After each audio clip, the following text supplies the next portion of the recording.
En la clase de hoy vamos a ver phrasal verbs y vamos a irlos numerando en listas. El día de hoy nos corresponde la lista número 7 y en la lista número 7 vamos a ver una lista de 6 verbos. Los phrasal verbs en español se conocen como verbos frase o verbos compuestos. Son grupos que usualmente no los encontramos en español, pero en inglés son bastante comunes. La característica que tienen es que agregando una preposición nos ayudan a cambiar a veces muy poquito su significado, pero a veces muy grande el significado del verbo original, al grado en que a veces se convierten más en una expresión que en un phrasal verb, porque su significado es totalmente diferente a el verbo original. También vamos a aprender que estos verbos pueden ser separables o inseparables. Como su nombre lo dice prácticamente, ¿verdad? Cuando son separables significa que los podemos partir en dos y en medio meter un objeto gramatical, ya sea una cosa, una persona, un animal o aquella cosa a la que nos estamos refiriendo.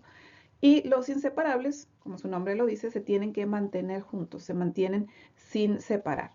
En el caso de los verbos separables pueden funcionar también como verbos inseparables, pero es más común encontrarlos separados en una oración. Veamos los siguientes verbos. El primer verbo que vamos a aprender el día de hoy es el verbo find out. Originalmente el verbo find lo conocemos como el verbo encontrar, pero con la preposición out, entonces significa descubrir o aprender algo que no sabías. Por ejemplo, she will find out if she got the job by the end of the week. Algunos verbos tienen varios posibles significados. En el caso del verbo find out, vamos a revisar dos significados. El siguiente es el verbo find out, que lo ponemos aquí como verbo separable. Y es cuando lo vemos con este otro significado, es descubrir a alguien que ha estado haciendo algo deshonesto. Aquí vemos el ejemplo. She was a great computer hacker, but cybersecurity eventually found her out. El siguiente verbo, hang up. El verbo hang por sí solo significa colgar. Y entonces aquí no hay mucha variante en su definición, pero veamos este significado. El primero es colgar la ropa en una percha, como en la imagen que vemos por aquí, o en un gancho. Y entonces un ejemplo nos quedaría así. Please hang up your coat when you come inside. El segundo ejemplo, o la segunda definición que vamos a encontrar con el verbo hang up, es la siguiente: terminar una conversación telefónica. Es decir, como anteriormente esos teléfonos que existían, que había que colgarlos para cortar la llamada. Bueno, se sigue usando la frase, aunque ya los teléfonos solamente tocamos una tecla para terminar o colgar la conversación, pero seguimos usando el verbo hang up, terminar una conversación telefónica. Ejemplo, she hung the phone up after talking with her friend for an hour. Como vemos aquí, puede ser separable, pero también se puede quedar junta la expresión she hung up the phone after talking with her friend for an hour. Siguiente verbo que vamos a estudiar el día de hoy es hold on. Este verbo originalmente significa sostener o detener, pero con la preposición on, por ejemplo, significa agarrarte o apoyarte, o también sostenerte de algo para evitar caerte. Ejemplo, hold on to the railings as you go down the stairs. Aquí vamos a ver otro significado más del verbo hold on. El siguiente significado es esperar momentáneamente, es decir, hacer una pausa. Y usualmente lo usamos de manera imperativa, como si fuera una orden. Hold on. Puede ser a veces cuando hablamos por teléfono, o puede ser cuando alguien está hablando y queremos que se detenga, ¿verdad? Para aportar algo o para aclarar algo. Entonces, esta es la expresión hold on, esperar o hacer una pausa. También puede ser incluso interrumpir.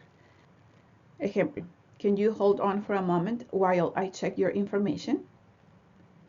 Y un significado más de este verbo hold on: perseverar o continuar a pesar de las dificultades. Es decir, cuando algo nos está costando mucho trabajo, pero nosotros aguantamos, resistimos, entonces aquí es el caso donde podemos usar el verbo hold on. Veamos un ejemplo.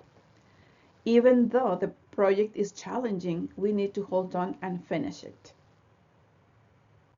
Siguiente verbo, read over. Significa, por sí solo ya sabemos, es el verbo leer, Y aquí no varía mucho el significado, pero cuando lo vemos con la preposición over, significa releer o pedir a alguien más leer un texto, ya sea para revisarlo o simplemente para darnos una idea rápida de lo que se trata. A veces nos tardamos, escribimos algo o leemos algo y pasan días o pasa un tiempo y olvidamos un poquito los detalles que venían en eso. Entonces, read over, darle una repasada o una releída a algo. Veamos un ejemplo. She read over the instructions to understand what she needed to do. Recuerden que al ser estos verbos podemos ponerlos o colocarlos en cualquiera de los tiempos que ya conocemos, presente, pasado, futuro, etc. Incluso también los podemos colocar con cualquier sujeto que sea necesario. Cuando vemos que un verbo es separable, significa que se puede quedar, que se puede separar, o bien incluso se puede quedar junto. Como en el primer ejemplo lo vimos junto, pero en este segundo ejemplo lo vemos separado. Please read the report over before we submitted it. Siguiente verbo es sit down. Este en realidad no difiere mucho del verbo sit, pero con la preposición down significa cambiar de posición. Es decir, si tú estás de pie o estás recostado y ponerte en una posición sentado, eso significa sit down. Usualmente esta forma la escuchamos como si fuera una orden o una invitación o una instrucción que te da el médico, la enfermera, etc.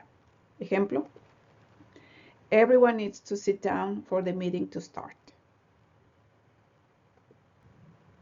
Segundo ejemplo. After resting for a while, she rolled onto her side and then sat down on the edge of the bed. Como vemos en el primer caso, es una situación donde pasas de estar de pie a sentarte. Y en el segundo ejemplo es un caso donde pasas de estar recostado también a sentarte. Entonces es cambiar de posición. Aquí cabe aclarar que la diferencia con el verbo sit, que realmente no es mucha diferencia, pero cuando usamos el verbo sit por sí solo, sin preposición, lo utilizamos generalmente para indicar como una preferencia que tenemos a lo mejor de sentarnos en cierto lado. Por ejemplo, yo podría decir, I like to sit by the window. Es una preferencia que tengo, ¿verdad? Me gusta ver hacia afuera, entonces, I like to sit by the window. O simplemente también podríamos usarlo para alguien que está buscando un asiento. Alguien está tratando de encontrar un lugar donde sentarse y te va a preguntar, where can I sit? Tú le vas a decir, please sit here. Entonces no es tanto como una orden, más bien es como una invitación o es una preferencia cuando utilizamos el verbo por sí solo, el verbo sit. Veamos el siguiente verbo y es el verbo stand up, que también no difiere mucho, al menos en su primer significado, no difiere mucho del verbo original. El verbo stand significa estar en posición de pie, estar parado, eso significa stand. Y entonces con la preposición up, stand up, significa pasar de estar de una posición, ya sea sentado o acostado, a ponerse de pie. Entonces cambiar esa posición. También usualmente se da como una orden o una invitación o una instrucción. Veamos el ejemplo. He stood up and offered the old lady his seat on the bus. Pero aquí vamos a encontrar un segundo significado del verbo stand up, que en este caso sí es muy diferente a su definición original. Y este segundo significado lo podemos definir así, es defenderse o defender a alguien o algo verbalmente. Es decir, aquello en lo que tú crees, aquello en lo que tú confías, o aquellas personas en las que tú crees o confías y quieres defenderlas verbalmente, entonces aquí puedes utilizar este verbo. Es decir, como alzar la voz en nombre de alguien que a lo mejor no se puede defender a sí mismo o le favorece que alguien más lo apoye o lo defienda. Veamos el ejemplo.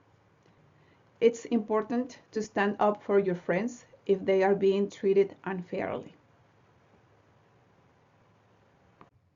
Esta fue una lista de 6 phrasal verbs y es importante aclarar que las definiciones que vimos en cada uno de los verbos son solamente algunas. Estos verbos podrían tener más de esas definiciones, así es que si estás interesado en saber más a detalle de phrasal verbs, yo te recomiendo que consultes libros especializados en phrasal verbs y ahí podemos encontrar muchísimos más verbos y posiblemente también todas las posibles definiciones de cada uno de los verbos. Vamos a estar sacando más videos con phrasal verbs, así es que yo te recomiendo que estés al pendiente o busques otros videos donde explicamos más listas con phrasal verbs. Por hoy es todo. Muchísimas gracias. Hasta luego.